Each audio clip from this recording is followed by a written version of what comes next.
Grimace is one of the most lovable characters in McDonaldland. So why was he ever called evil? Is he a taste bud or something more sinister? These questions and more are answered as we uncover the weird and wild history of the iconic mascot.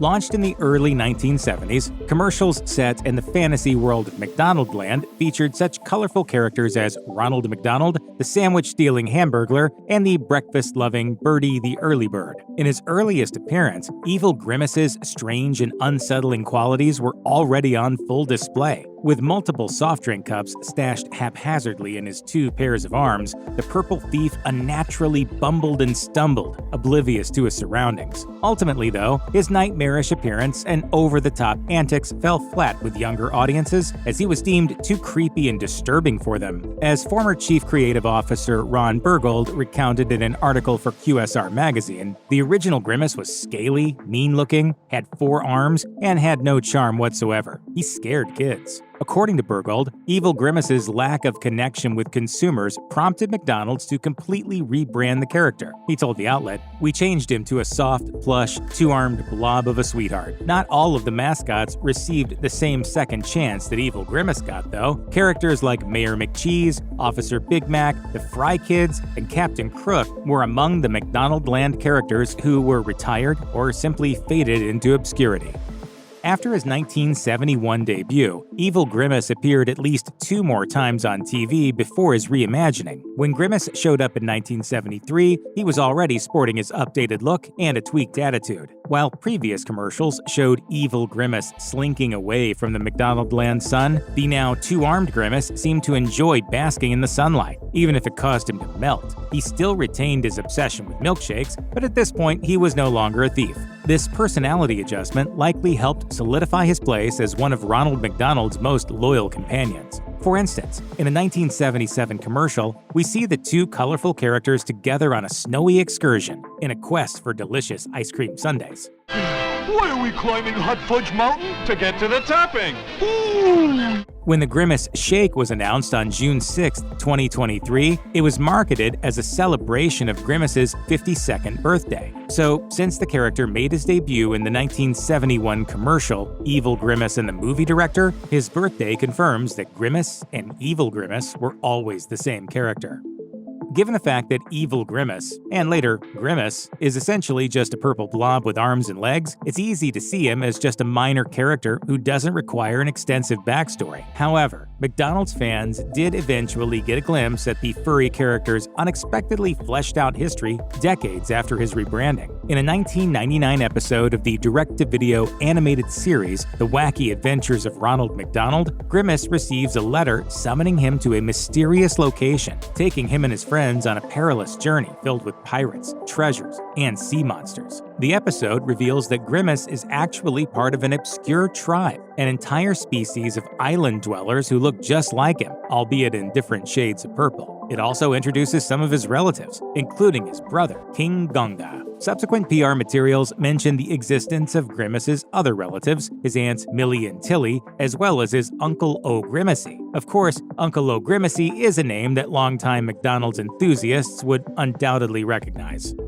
Years after McDonald's introduced its Shamrock Shake as a special offering for St. Patrick's Day, the fast food giant decided to promote it using one of their McDonaldland characters. Unsurprisingly, they opted to use the one who clearly had a sweet tooth. In what was likely his final TV ad appearance as Evil Grimace, the milkshake-loving mascot is seen turning vibrant green after drinking one Shamrock Shake after another. However, he wouldn't be the only member of the Grimace species to promote the seasonal treat. Enter Uncle O'Grimacy, a previously unknown relative of Grimace who eventually became synonymous with the minty milkshake. Released in 1975, a St. Patrick's Day commercial served as Uncle O'Grimacy's grand induction into McDonald's lore. Clearly designed in the spirit of the celebration, Uncle O'Grimacy sported green fur and traditional Irish attire, including a green cob hat, vest, and shillelagh. For a time, Uncle O'Grimacy became a recurring character for Shamrock Shake promos, appearing in subsequent commercials that showcased his bubbly personality and unbridled enthusiasm for all things green. Sadly, Uncle O'Grimacy's time in the spotlight was short-lived. According to an account on X operated by a self-described vintage McDonald's super collector, the last appearance of Grimace's quirky uncle might have been on a 1980 McDonald's Shake Cup. In 1972, McDonald's launched its McDonaldland line of playground attractions. Created for restaurant playgrounds by renowned design company Setmakers Inc., the McDonaldland lineup included an intriguing yet slightly eerie piece of equipment, the Evil Grimace Bouncin' Bend. It featured an octopus-like rendition of Grimace with an extra pair of arms, clearly signaling that the design was intended to be the evil version of the character. An article in the bi-monthly publication Illinois Parks and Recreation shared specific details about the now obscure playground attraction. The Evil Grimace Bouncin' Bend's 10-foot-tall cage was designed to hold between 5 and 10 children. The cage mechanism was made to sway back and forth as kids held onto its bars. Though no longer mainstays in modern McDonald's playgrounds, relics of this bygone era can still be found on online auction sites. Judging from the fact that even partial pieces of the Bouncin' Bend are being offered for over $2,000, it seems that collectors and enthusiasts still regard the Evil Grimace Bouncin' Bend as a rare, nostalgic piece of McDonald's history. Even when he was still evil, Grimace was typically portrayed less as a sinister presence in McDonaldland and more as a clumsy, simple-minded source of comic relief. Looking back, it's evident that McDonald's leaned heavily into this aspect of the character when they rebranded him. How about another chocolate strawberry vanilla shake? In the McDonaldland beauty contest commercial, for instance, Grimace is shown to have stolen all the cups and shakes. However, he is ultimately depicted as a wide-eyed, gullible figure, suggesting that his actions are driven more by childish impulsiveness than malicious intent. Even his green relative, Uncle O'Grimacy, celebrates St. Patrick's Day with festive cheer in various Shamrock Shake ads over the years, implying that villainy doesn't actually run in the Grimace family. Vintage Evil Grimace merchandise can be hard to come by, which isn't really surprising. After all, given McDonald's swift rebranding campaign, it makes sense that not a lot of collectibles from the early 70s would feature the evil version of Grimace. As the Grimace-themed website evilgrimace.com puts it, any McDonald's item depicting Grimace with 4 arms is definitely hard to find and very collectible. One example of surviving Evil Grimace merchandise is a 1971 Slap Happy sticker sheet, which features the milkshake-loving thief and his fellow McDonaldland character, Officer Big Mac. Other notable pieces include a 1970 placemat, which was sold for almost $30, and an unused Valentine's Day card from the 1970s that went for $7.50. At the height of its McDonaldland campaign, McDonald's found itself entangled in a fierce legal battle. Allegations of character plagiarism from the creators of a popular children's television show cast a shadow over the residents of McDonaldland. Incidentally, this may have also contributed to the company's decision to rebrand Evil Grimace. Per a court document from 1977, brothers Sid and Marty Krofft, co-creators of the puppet program HR Puffinstuff, were reportedly approached by an ad agency on behalf of McDonald's for a potential marketing collaboration. According to the Krofft brothers, the initial pitch involved a McDonald's campaign featuring some of the HR Puffinstuff puppets. In exchange, the brothers were to receive payments for preparing artistic designs.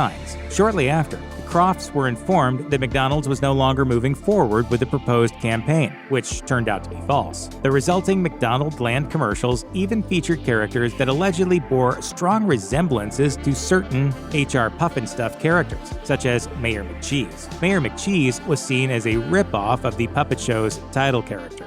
I'm not a cheeseburger, I'm Mayor McCheese, you know! While not directly mentioned in the case records, McDonaldland's Evil Grimace did seem to share some key traits with a different HR Puffinstuff puppet, Seymour Spider. Both characters were villainous, fluffy, and brightly colored. In addition, they both had extra arms. Despite his short-lived presence in McDonaldland, Evil Grimace's portrayal on screen involved the talents of not 1, but 3 actors. It's an interesting feat, considering that the character didn't even have that many appearances or lines to begin with. Patty Saunders and Frank Welker initially portrayed Evil Grimace in the character's debut appearance in 1971. Saunders wore the suit, while Welker provided the character's voice. After that, veteran actor and writer Lenny Weinrib took over voicing duties for Evil Grimace's second commercial the following year. For Evil Grimace's third and final McDonaldland TV ad in 1973, Welker reprised the role. Aside from her work in the McDonaldland campaign, Saunders also lent her acting talents to the 1959 film The Big Circus and the TV show Peter Gunn. As for Weinrib, he had an extensive acting, directing, and writing career spanning almost 4 decades. Weinrib also worked in both animation and live-action productions. Similarly, Welker has had an extensive list of credits in animation, film, and television, voicing iconic characters such as Fred Jones in Scooby-Doo and Megatron in Transformers. As of 2023, he has remained active in the industry, with roles on shows like Futurama. Throughout Evil Grimace's appearances in McDonald's commercials, it was evident that his culinary interests were limited to just drinks and desserts. He had little regard for any of the solid food or meal offerings on the fast food chain's menu. Unsurprisingly, this key trait of the character would survive his transition into just Grimace. Together, Grimace, we could own this town.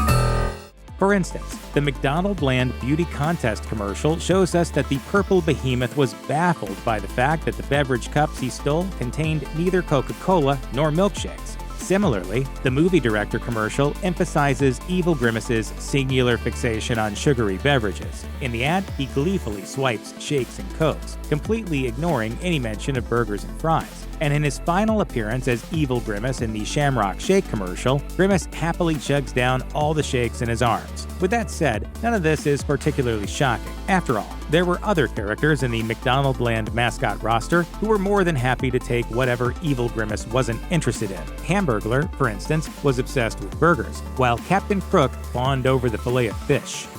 Whether the subject in question is Grimace or Evil Grimace, there's one burning question on every McDonaldland fan's mind. What exactly is Grimace supposed to be? As it turns out, even the company he represents isn't sure. Not that I'm calling you a dog. I mean, you're more like a big purple... I don't know what you are. There are at least two theories regarding the truth about Evil Grimace's nature. In a 2021 interview with CBC, Brian Bates, a manager of a McDonald's franchise in Canada, shared his take. Bates told the outlet he is an enormous taste bud, but a taste bud nonetheless. Based on Bates' response, it can be inferred that the purple character exists simply as a reminder that the food at McDonald's tastes good. On the other hand, a 2012 tweet from McDonald's Corporation disputes this idea, calling the mascot the embodiment of a milkshake. In recent times, however, the company seems to have taken a more ambiguous stance on what the character is, as evidenced in McDonald's cryptic press release for Grimace's 52nd birthday celebration. McDonald's wrote in the statement, "Our timeless bestie has become a fan favorite, known for his signature fuzzy purple look, friendly and playful personality, love for shakes, and of course, ambiguous nature." What exactly is Grimace? Perhaps we'll never know.